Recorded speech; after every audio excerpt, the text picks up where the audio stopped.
Hello दोस्तों, आप सभी का स्वागत है ज्ञान स्टोरी चैनल में। चैनल को सब्सक्राइब जरूर कर ले। भगवान शिव का ध्यान करने मात्र से मन में जो एक छवि उभरती है वो एक वैरागी पुरुष की।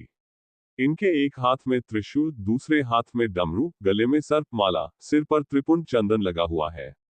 माथे पर अर्धचंद्र और सिर पर जटाजूट जिससे गंगा की धारा बह रही है। थोड़ा ध्यान गहरा होने पर इनके साथ इनका वाहन नंदी भी नजर आता है। कहने का मतलब है कि शिव के साथ ये 7 चीजें जुड़ी हुई हैं। भगवान वह सर्वश्रेष्ठ सभी प्रकार के अस्त्र शस्त्रों के ज्ञाता हैं। न पौराणिक कथाओं में इनके 2 प्रमुख अस्त्रों का जिक्र आता है, एक धनुष और दूसरा शूल। त्रिपुरासुर का वध और अर्जुन का मान भंग, ये 2 ऐसी घटनाएं हैं जहां वजी ने अपनी दया का प्रदर्शन किया था। जबकि त्रिशूल का प्रयोग वजी ने कई बार किया है। शूल से वजी ने शंखचूर का वध किया था। इसी से गणेश जी का रथ काटा था और वाराह अवतार में मोह के जाल में फंसे विष्णु जी का मोह भंग कर बैकुंठ जाने के विवश किया था। भगवान व के धनुष के बारे में तो ये कथा है कि इसका आविष्कार स्वयं वजी ने किया था। न त्रिशूल कैसे इनके पास आया इस विषय में कोई कथा नहीं है। माना जाता है कि सृष्टि के आरंभ में ब्रह्मनाथ से जब वह प्रकट हुए तो साथ ही रज, तम, साथ ये तीनों गुण भी प्रकट हुए। यही तीनों गुण वजी के 3 शूल यानी शूल बने। इनके बीच सामंजस्य बनाए बगैर सृष्टि का संचालन न था। शिव ने शूल रूप में इन तीनों गुणों को अपने हाथों में धारण किया। भगवान वजी को संहारकर्ता के रूप में वेदों और पुराणों में बताया गया है। जबकि शिव का नटराज रूप ठीक इसके विपरीत है। ये प्रसन्न होते हैं और नृत्य करते हैं। इस समय व के हाथों में एक वाद्य यंत्र होता है, से डमरू करते हैं। इसका आकार रेत घड़ी जैसा है जो न रात और समय के संतुलन का प्रतीक है। वह भी इसी तरह के हैं।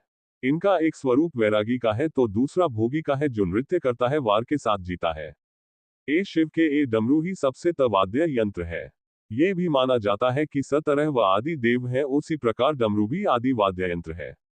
भगवान व के हाथों में डमरू आने की कहानी बड़ी ही रोचक है। सृष्टि के आरंभ में जब देवी सरस्वती प्रकट हुई तब देवी ने अपनी वीणा के स्वर से सृष्टि में ध्वनि जो जन्म दिया। न ये ध्वनि सुर और संगीतहीन थी। उस समय भगवान व ने नृत्य करते हुए 14 बार डमरू बजाए और इस ध्वनि से व्याकरण और संगीत के धंध ताल का जन्म हुआ।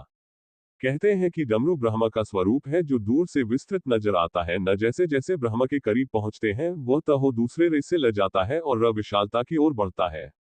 सृष्टि में संतुलन के इसे भी भगवान व अपने साथ लेकर प्रकट हुए थे। भगवान व के साथ हमेशा नाग होता है। इस नाग का नाम है वासुकी। इस नाग के बारे में पुराणों में बताया गया है कि यह नागों के राजा हैं और नागलोक पर इनका शासन है। सागर मंथन के समय इन्होंने रस्सी का काम किया था जिससे सागर को मथा गया था। कहते हैं कि वासुकी नाग व के परम भक्त थे। इनकी भक्ति से प्रसन्न होकर वजी ने इन्हें नागलोक का राजा बना दिया और साथ ही अपने गले में आभूषण की भांति लिपटे रहने का वरदान दिया। नंदी के बारे में पुराणों में जो कथा लती है उसके अनुसार नंदी और वह वास्तव में एक ही है। वह ने ही नंदी रूप में जन्म लिया था।